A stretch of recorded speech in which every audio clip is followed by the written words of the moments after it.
Hello students, आज के इस वीडियो में हम 12th फिजिक्स का एक मोस्ट इंपॉर्टेंट क्वेश्चन करेंगे। ये क्वेश्चन किरण प्रकाश की वाले चैप्टर से लिया गया है। क्वेश्चन ये है, लेंस निर्माता का सूत्र लिखिए और सिद्ध कीजिए। इस क्वेश्चन को इस प्रकार से भी पूछ सकते हैं, पतले लेंस के लिए अपवर्तन सूत्र लिखिए और सिद्ध कीजिए। या फिर इसको ऐसा भी पूछा जा सकता है कि किसी लेंस के लिए सिद्ध कीजिए कि 1/f बराबर mu minus 1 1/r1 minus 1/r2। तो ये क्वेश्चन एमपी बोर्ड के एग्जाम के हिसाब से मोस्ट इंपॉर्टेंट क्वेश्चन है। तो इस क्वेश्चन को शुरू करते हैं।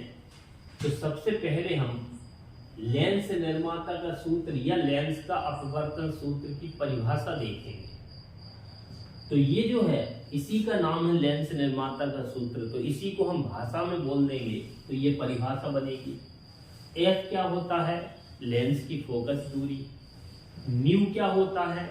लेंस जिस पदार्थ से बना है उस पदार्थ का अपवर्तनांक है म्यू।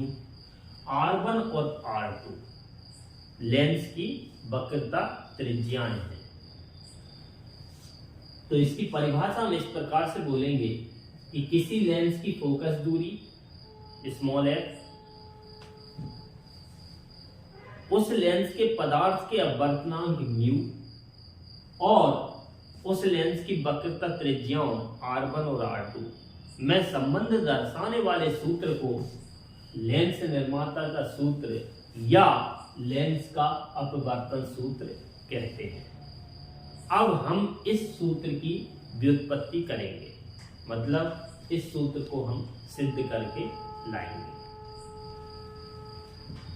तो इसके लिए हम सबसे पहले एक उत्तल लेंस बनाते हैं। तो मान लिए ये उत्तल लेंस है। इस क्वेश्चन को हम अवतल लेंस के लिए भी सिद्ध कर सकते हैं, लेकिन इस वीडियो में हम उत्तल लेंस के लिए सिद्ध कर रहे हैं।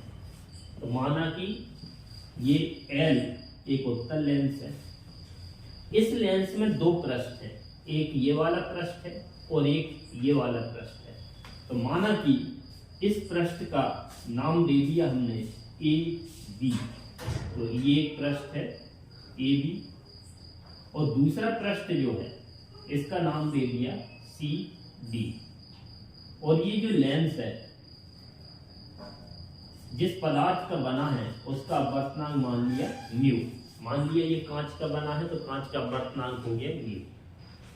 अब ये दो गोलीय पृष्ठ है AB और CD, तो इनकी त्रिज्याएं होंगी। तो माना कि AB पृष्ठ की त्रिज्या है R1 और CD जो पृष्ठ है इसकी त्रिज्या हमने मान ली R2। अब हम मुख्य अक्ष बनाएंगे। तो ये लेंस की मुख्य अक्ष है। मान लिया ये प्रकाश केंद्र है। अब इस लेंस की मुख्य अक्ष पर एक बिंदु आकार की मान लिया एक वस्तु है O। अब वस्तु O का प्रतिबिंब इस लेंस के द्वारा बनेगा। तो प्रतिबिंब बनाने के लिए हम कम से कम दो किरणें लेते हैं। तो एक किरण O से निकली जो प्रकाश केंद्र पर आपतित हो रही है, और पतले लेंसों में हमें मालूम है कि प्रकाश केंद्र से होकर जाने वाली किरण बिना विचलन के सीधी चली जाती है। तो ये वाली किरण एकदम सीधी चली जाएगी बिना विचलित हुए। अब दूसरी किरण वस्तु O से निकलकर पृष्ठ AB पर आपतित हो रही है। तो ये दूसरी किरण ली हमने जो पृष्ठ AB पर आपतित हो रही है, ये वाली किरण। तो इस लेंस के बाईं ओर और दाईं ओर वायु है, तो विरल से सघन माध्यम में जाएगी, वायु से कांच में, तो अभिलंब की ओर झुकेगी। और जब पृष्ठ CD से बाहर निकलेगी तो कांच से वायु में जाएगी, सघन से विरल में जाएगी, तो अभिलंब से दूर हटेगी। तो ये वाली किरण को पृष्ठ AB ने एक बार मोड़ दिया, अपने मार्ग से विचलित कर दिया।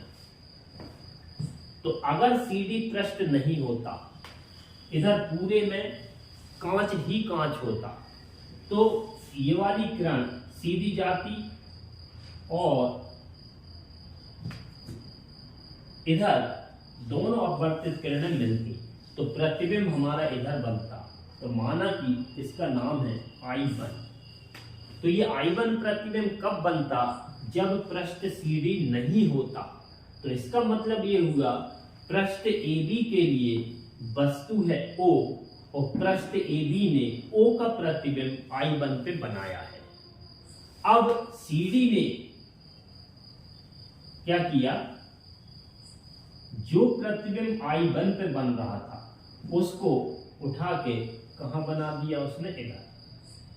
क्योंकि जैसे ये किरण CD से बाहर निकलेगी तो एक बार और अपने मार्ग से विचलित होगी, तो ये किरण इधर आएगी।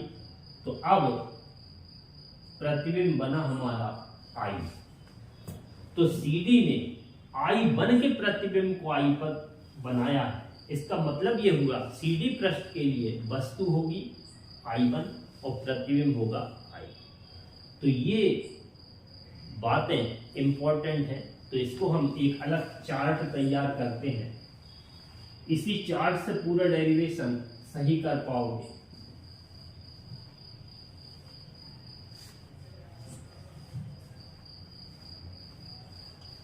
ये मान लिया पृष्ठ है जिसका नाम है AB और CD। अब पृष्ठ AB के लिए वस्तु का काम कौन करेगा? O, और प्रतिबिंब का काम करेगा I1। तो ये हमें ध्यान रखना है, AB के लिए वस्तु है O और प्रतिबिंब है I1। और CD पृष्ठ की जब बात होगी तो CD के लिए वस्तु है I1 और प्रतिबिंब है I।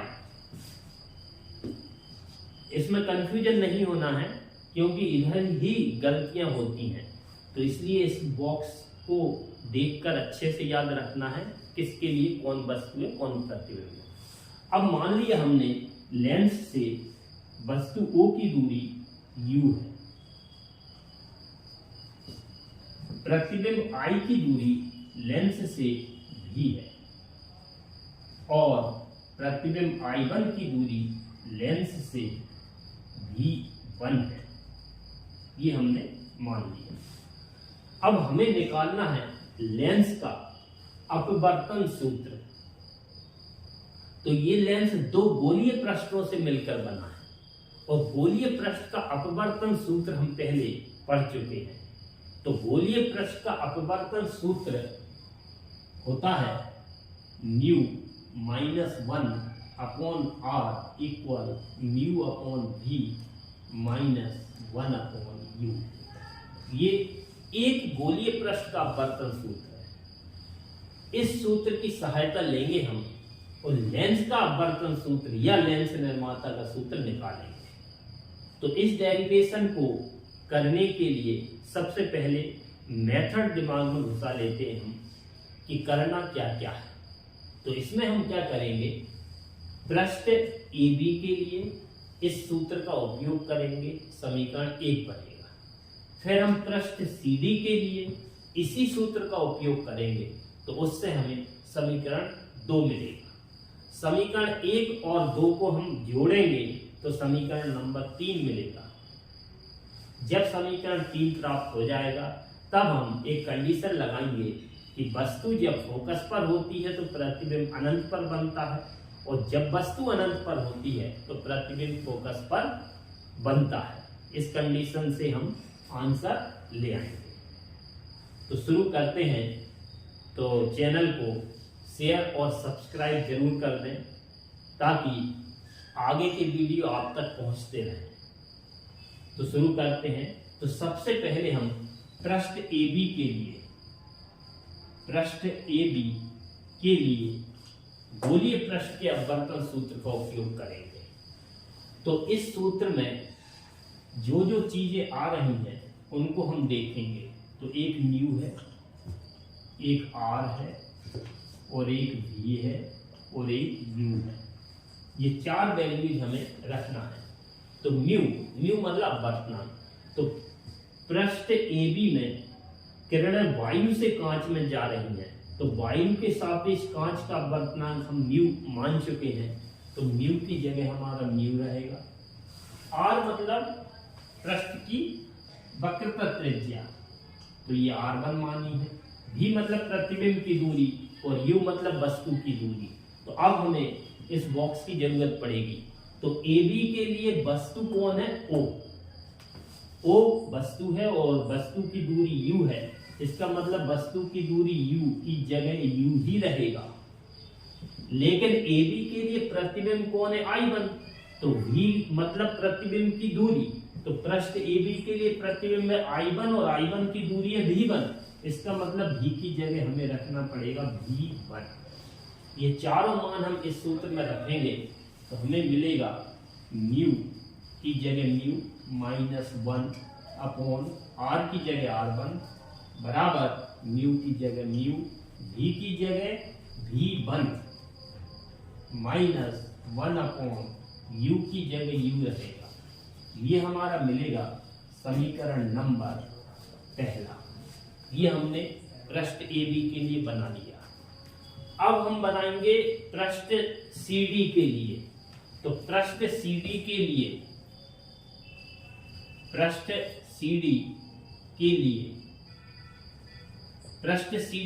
फिर से गोलीय पृष्ठ के अपवर्तन का सूत्र का उपयोग करेंगे। तो गोलीय पृष्ठ का अपवर्तन सूत्र ये है। इसमें वैल्यू जो जो रखना है वो देखते हैं। तो सबसे पहले म्यू, फिर R, फिर V मतलब प्रतिबिंब की दूरी और U मतलब वस्तु की दूरी। तो ये चार वैल्यूज हमें रखना पड़ेंगी इसमें। तो पृष्ठ CD के लिए म्यू देखें। तो पृष्ठ AB में किरणें जा रही थी वायु से कांच में, तो वायु के सापेक्ष कांच का अपवर्तनांक हमने म्यू माना है।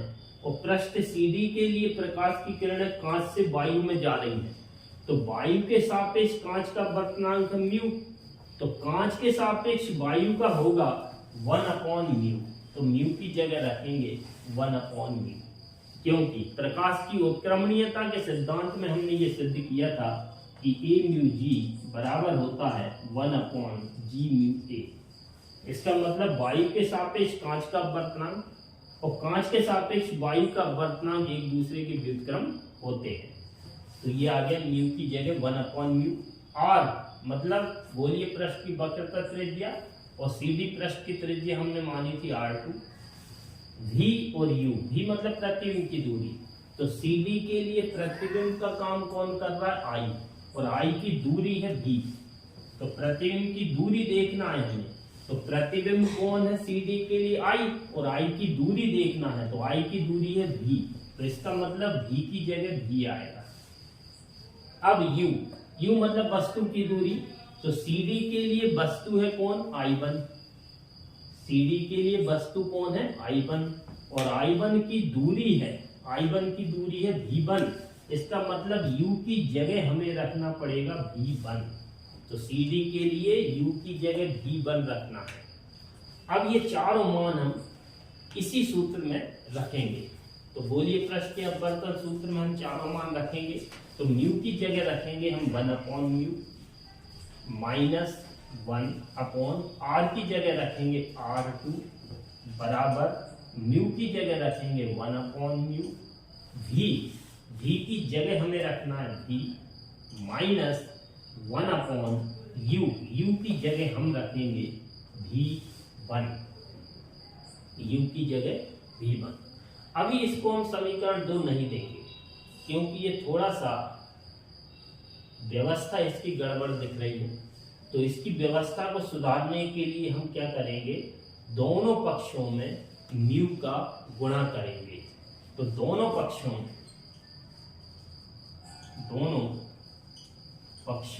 में म्यू का गुणा करने पर, तो दोनों पक्षों में यदि हम म्यू का गुणा करेंगे तो ऊपर सब में हम म्यू का गुणा करेंगे। तो 1/म्यू में यदि हम म्यू का गुणा करें तो म्यू से म्यू कैंसिल होगा, तो 1 बचेगा। और 1 में यदि हम म्यू का गुणा करेंगे तो म्यू आएगा। इसका मतलब ये हुआ जब हम म्यू का गुणा करेंगे तो 1/म्यू जहां जहां लिखा है उधर लिख देंगे 1 और जहां 1 लिखा है उधर लिख देंगे म्यू। तो आगे देखते हैं।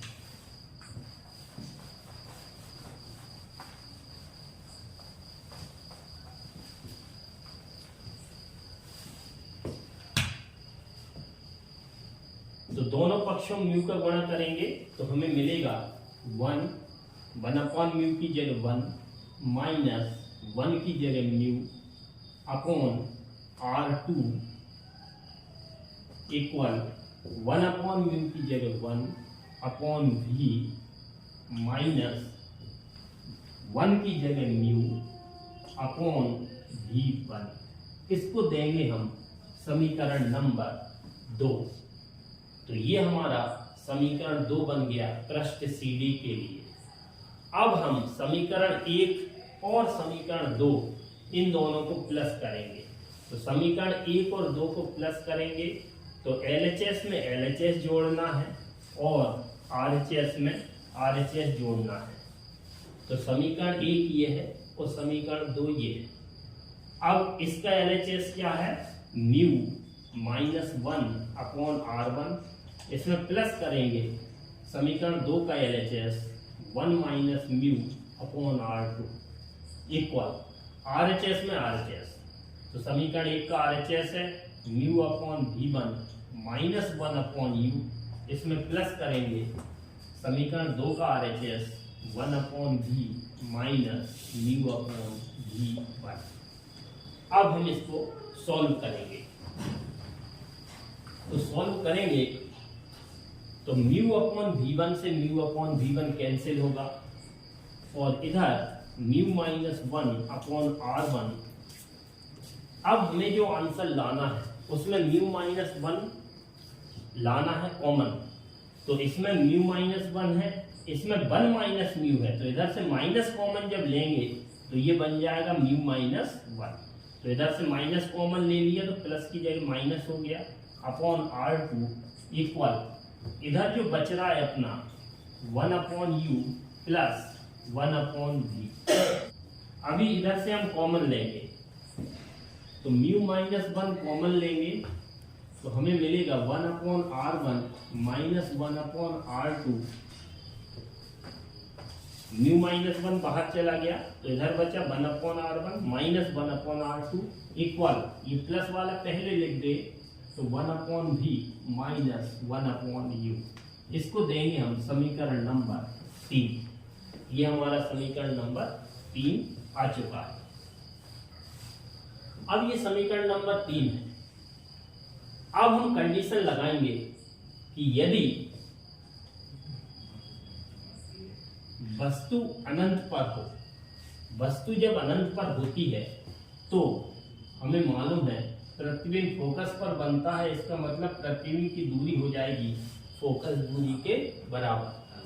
तो ये दोनों मान हम समीकरण 3 में रखेंगे तो हमें मिलेगा μ-1 1/R1 -1/R2 equal 1/V, V की जगह F रखेंगे, -1/U, U की जगह अनंत रखेंगे। और 1/अनंत, अनंत का किसी भी संख्या में जब भाग दिया जाता है तो आंसर 0 आता है और जब 0 का भाग किसी में दिया जाता है तो आंसर अनंत आता है। तो इसका मतलब 1/∞ की वैल्यू हो जाएगी 0। तो इसको हटा देंगे तो μ-1 1/R1 -1/R2 इक्वल बचेगा 1/F। या इसको इस साइड लिख दें, इसको उस साइड लिख दें तो 1/F इक्वल आ गया μ-1 1/R1 -1/R2। इसी का नाम है लेंस निर्माता का सूत्र। मोस्ट आईएमपी क्वेश्चन है ये, लेंस निर्माता का सूत्र, या इसी का नाम है लेंस का अपवर्तन सूत्र। अब इस क्वेश्चन को यदि हम थोड़ा सा आगे बढ़ा दें तो एक नया फॉर्मूला निकल आएगा। तो इसको हम समीकरण 4 यदि दे दें और समीकरण 3 और समीकरण 4 इन दोनों को देखा जाए तो LHS बराबर है।